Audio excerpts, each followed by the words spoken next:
Kthehemi në studio, mbetemi edhe njërë tek diskutimet për zjarret, ndikuar dhe nga rasti i fundit tek pallati pranë QSUT-s. Do diskutojmë me inxhinierin Azmer Duleviç. Azmer, shumë faleminderit që jam me ne. Përshëndetje. Azmer, jo pa qëllim të ftova për këtë bisedë që mos mbetet klasikja e çudisë që zgjat 3 ditë. A duhet të ketë një formë rregullimi të mbrojtjes nga zjarri, pam edhe pamjet gjatë fundjavës u duk dhe një nivel neglizhence nga shumë qytetarë që panë që diçka po digjej dhe nuk bën asgjë për këtë. Gjithë e dim rëndësinë kritike për të ndërhyrë në një kohë kur zjarri është në fazën fillestare, çka e bën më të kontrollueshëm.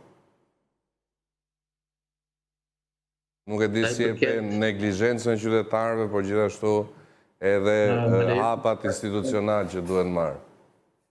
Më lejoni ta shpjegoj shkurtimisht si veprohet në këtë rast. Jo detyrimisht, jo çdo qytetar që mund të kalojë dhe mund të përballet me situata të ngjashme, në të mund të fusi duart, sepse ne nuk e dim nga se mund të jetë shkaktuar për shembull zjarri. Në rastet kur zjarri mund shkaktohet nga rryma elektrike dhe nëse ti vetëm me idenë hajde se po i heq ose po e largoj flakën ose po mundohem ta fik, ti mund t'i vesh me ujë dhe mund të humbasësh edhe jetën. Por kompanit, bizneset, duhet ta kenë protokollet e tyre të sigurisë, trajnimin e punonjësve dhe kryesisht atyre që ne i njohim si menaxher turni, për të vepruar në raste të tilla. Sepse jo çdo kush ka njohurinë e duhur dhe jo çdo kush duhet fusi duart. Po dhe ajo indiferencë Azmer ishte e tepruar, mendoj. Patjetër, por unë përsëri i qëndroj kësaj që thash, sepse kështu thot rregulloria, le të themi, e sigurimit teknik. Nëse ti nuk e di me çfarë ke të bësh, ti do njoftosh instancat vetëm nëse ti je i trajnuar si të veprosh në situata të tilla. Sepse do ishte më e rëndë këndvështrimin tim nëse dikush do humbiste jetën. Sepse kemi pasur raste që janë shkaktuar zjarr nga shkëndijë elektrike. Pra, rasti klasik që ndodh në vendin tonë.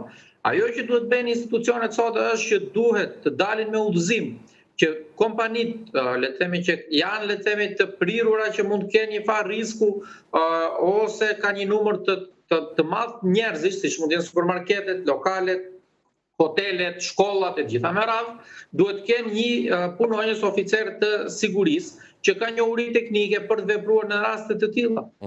Por këtu te ne nuk ka asnjë udhëzim deri në këto çaste. Sot që ne flasim nuk ka asnjë udhëzim se çfarë do bëhet, le të themi, me kontrollin e cilësisë së produkteve ose identifikimi i produkteve jo të përshtatshme që janë përdorur në fasadat e pallateve. Sot që flasim, ne nuk kemi një certifikim ose një udhëzim nëse do ketë kontrolle të impianteve elektrike.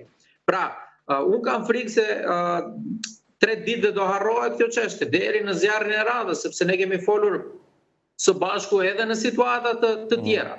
Madje para disa muajve situata më minore.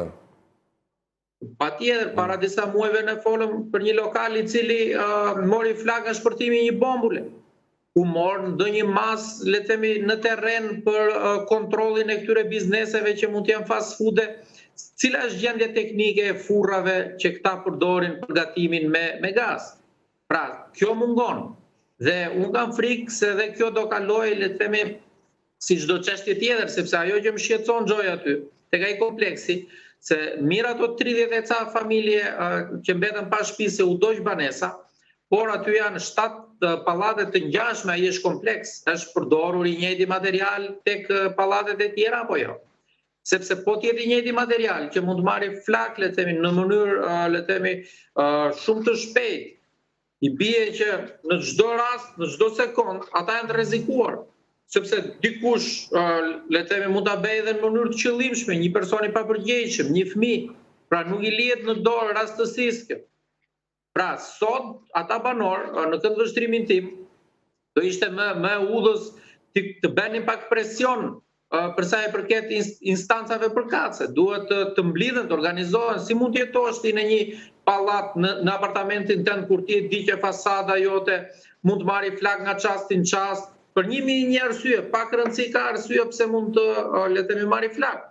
Por unë nuk kam parë nga banorët, le të themi, një sensibilizim që të bëhen gjithë bashkë dhe të vënë para përgjegjësisë institucionet. Dhe kjo është ajo që mua më shqetëson, se imagjino të bjerë i zjarri natën. Si do dalin ata banorët? Këta dhe shumë të tjerë, sepse shkallët e emergjencës mungojnë, sistemet e detektimit dhe sinjalizimit të zjarrit mungojnë. Pra, në këto raste duhet bëhet ose do ishte e udhës në një vend normal, që sot qytetarët të dinin, jo vetëm Tiranë, por në gjithë Shqipërinë, banesa e tyre rrezikohet apo nuk rrezikohet, materiali që është përdorur është i certifikuar apo nuk është i certifikuar, se duhet thënë edhe një gjë këtu, se ne kemi një udhëzim të vitit 2022 i cili flet për eficiencën energjetike. Ky udhëzim është ligji i fundit që duhet të ishte, se tek ne i bëjnë ligjet pak sprapti, i bëjnë nga fundi. Eficienca energjetike ka të bëjë me pjesën e kursimit të energjisë elektrike. Duhet bërë fillimisht ligji themelor që ka të bëjë me sigurinë, me pjesën e certifikimit. Më pas duhet të jetë pjesa e eficiencës energjetike. Sepse për pjesën e eficiencës përdoren këto materiale nëpër fasada, por tek ligji nuk është e përcaktuar kush produkt është i lejuar, kush markë është ndaluar, e të gjitha me radhë. Pra ligji në vetvete është evaziv. Dhe nga ana ligjore nuk e ku e kap as edhe ndërtuesin, se çfarë do t'i thuash? Përderisa ligji nuk e ka të përcaktuar, pra unë mendoj se kjo është e qëllimshme, nuk besoj se është rastësore, që në rastet edhe të fatkeqësive, ndërtuesit ja hedhin paq sepse nga ana ligjore nuk e çfarë t'i thuash. Ndërkohë, Azmer, lidhur me ndërhyrjen shtetërore, a ekzistojnë rregulloret? Pra, a janë pozitive rregulloret apo çajlon zbatimi i tyre? Pra, ku jemi me rregullimin ligjor? Duhen rregulluar xhoi të dy. E para njëherë për sa i përket pjesës së rregullave, duhen ripar materialet siç e thash, cilat materiale duhen përdorur, cilat jo, se ne po flasim vetëm për materialet e fasadës, por më beson në këtë që do them, po në të njëjtën gjendje janë edhe përcjellësat elektrik. Sot askush nuk e di nëse kabllot që janë përdorur janë kundër zjarrit, janë rezistent, janë të testuar, janë certifikuar fare. Sepse duhet të them edhe një detaj, që ne jemi në këtë situatë sepse jepen punimet me clearing.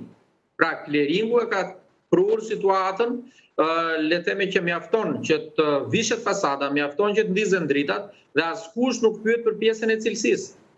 Dhe kjo është ajo që mua më shqetëson. Dhe duhet përcaktuar, le të themi, çfarë materiale të përdoren. Por më pas, nëse ti e përcakton në ligj dhe ligji nga ana tjetër nuk e detyron ndërtuesin, qoftë në pallat, qoftë në shtëpi private, qoftë edhe në një aktivitet biznesi, se pak rëndësi ka, të gjitha janë banesa, që të bëhet kontrolli në fund, bëhet certifikimi. Po nuk u bëhet certifikimi, kush na garanton ne që produkti është përdorur ai i duhuri dhe jo ai që është më i lirë dhe që nuk duhet përdoret. Pra duhet të shkojnë të dyja paralel. Pra nëse nuk ka kontroll dhe certifikim, kjo situatë mua vjen keq ta them, por do vazhdoj edhe për shumë kohë. Azmer, ndërkohë nga njohuritë në terren, përdoret cilësia më ulët apo ka një lloj ndërgjegjësimi nga ndërtuesit? Tani do ta ndajmë në dy pjesë këtë xhoj, për sa i përket ndërtimeve kryesisht në pallate. Në pallate ka ndërtime cilësore, se varet patjetër nga ndërtuesi, nga kompania, e cila mund të ketë në fokus cilësinë, por shumica e pallateve, sepse ndërtime nuk bëhen vetëm në Tiranë, ndërtime bëhen në të gjithë Republikën e Shqipërisë, pallate bëhen në të gjithë qytetet e Shqipërisë, dhe pjesa më e madhe, më vjen keq ta them këtë, kanë fokusin kryesor që të dali, le të themi, me kosto sa më të ulët, le të themi, objekti. Pra nuk e kanë fare koston ose fokusin tek pjesa e cilësisë, por vetëm tek kostoja. Dhe kjo sjell patjetër një cilësi më të dobët, por ajo që mua më shqetëson është që qytetarët kur e blejnë për cilësinë maksimale, sepse nuk e marrin atë apartamentin pa lek. E pagojnë, le të themi, dhe shumë shtrenjtë, sepse çmimet janë rritur. Kur kalkulohet metri katror, duhet të kalkulohet me pjesën e materialeve më të mira dhe jo me materialet që janë të cilësisë më të dobët. Dhe këtu është dhe një problem tjetër, Gjoj, sepse shumë kompani, nëse marrin edhe për të bërë fasadën, për të bërë pjesën elektrike, hidroteknike, hidraulike, gjitha me radhë, apo kondicionimin, ja shesin kompanive nën kontraktore. Pra për të bërë punën, nuk kësë është kompania e parë që ti bën marrëveshje, po kjo kompani nuk ka mjetet e dhura, nuk ka materialet e dhura, apo stafin e kualifikuar dhe e shet dorë pas dore. Dhe kjo sjell fatkeqësisht më pas në uljen e cilësisë. Dhe shpërndahet ajo, le të themi, përgjegjësia nga njëra kompani te kompania tjetër. Dhe ata që e vuajnë janë patjetër qytetarët. Se duhet të themi edhe një gjë të fundit, Gjoj, për sa i përket qytetarëve.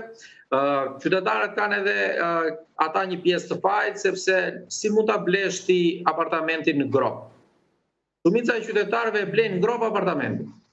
Pra, kur ti nuk je i sigurt, ne po flasim kur ti e shikon apartamentin dhe mund ta shikosh çfarë materiali është përdorur dhe prap ke atë dyshimin është në rregull apo jo, por në ndryshim kur e blen grop ti mund të marrësh edhe privatisht një specialist që të thotë janë rregull instalimet, është në rregull fasada, pjesa e kondicionimit, aspirimit e gjitha me radhë. Pra, je kundër blerjes në grop për shkak të pamundësisë për të parë punimet.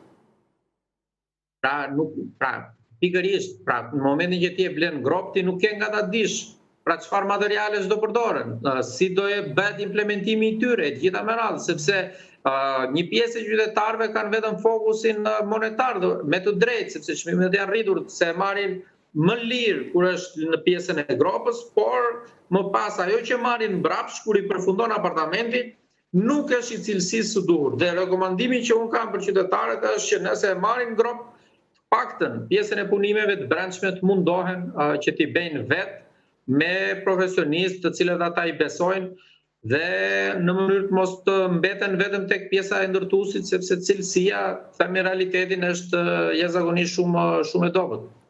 Asmer, po tek rrjetet elektrike, për shembull, nëse ti investon dhe bën të mirë për apartamentin tënd, pjesa tjetër do të jetë prapë në nivele jo të kënaqshme, apo jo? Sa e ndikon kjo?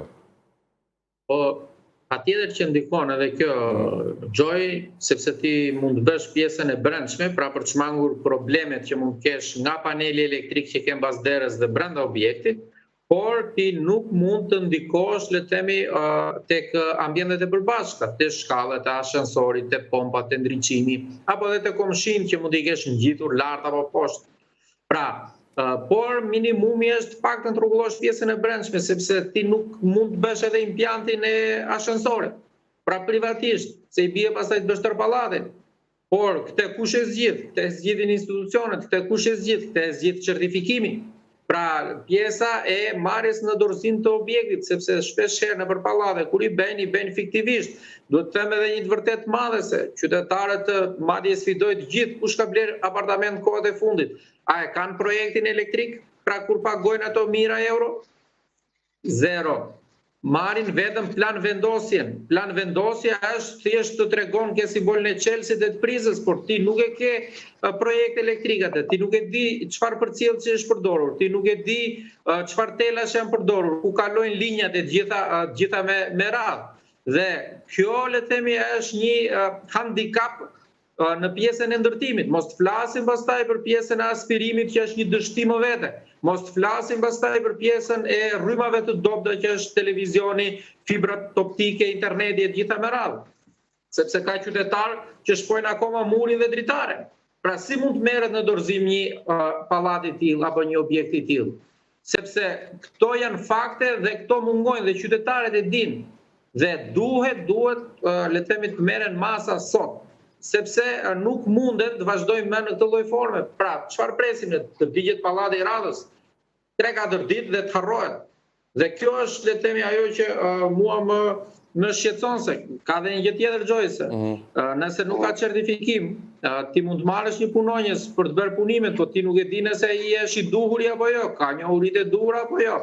Është një lloj sikur ti të hysh në një sallë operacioni dhe ti nuk e di kush është doktori që do të kryej operacionin. Pra e njëjta gjë është dhe për pjesën të paktën elektrike që u mbuloi. Dhe kjo duhet marrë i fund. Pra nëse ne duam që ta rregullojmë, le të themi, sektorin e ndërtimit, sepse nëse nuk ka rregulla, të vetmit që përfitojnë janë fatkeqësisht ndërtuesit. Sepse i intereson kjo situatë, se ndërtojnë me cilësinë më të dobët dhe ulin koston e tyre dhe rrisin fitimin, le të themi, personal. Asmer, një problem tjetër që lindi ishte mungesa e hapësirës për të kaluar zjarfikset. Është katastrofale dhe kjo gjendje? Patjetër, sepse pallatet duhen minimalisht ose komplekset kryesisht të kenë dy hyrje nga të ndryshme, të pavarura nga njëra tjetra, që të aksesohen nga sistemi i zjarfikës. Dakord, në pallatet e vjetra e kuptoj sepse është i vjetër dhe është ndërtuar para shumë vitesh dhe nuk janë marrë parasysh të gjitha. Por është e papranueshme. Pallatet që bëhen në vitin 2025, ka nisur në 2026 janë duke u bërë, ti ke hapësirë ta llogarisësh. Dhe nëse dikush ndërton pa leje dhe të bllokon rrugën, duhet i pari një ndërtuesi i pallatit apo banorët të sinjalizojnë le të themi institucionet se çfarë është kjo tani. Pra, që mos të aksesohet nga zjarrfiksja. Pra, dhe zjarrfiksja nga ana tjetër një vonesë me disa minuta mund të jetë fatale për qytetarët, se mund të asfiksohen nga tymi. Dhe patjetër duhen marrë masa, por sot që ne flasim nga sistemi i zjarrfikës, ata kanë në dijenin time disa zona të cilat janë problematike për pjesën e aksesimit, për pjesën e rrugëve, por le të themi nuk është marrë asnjë mas.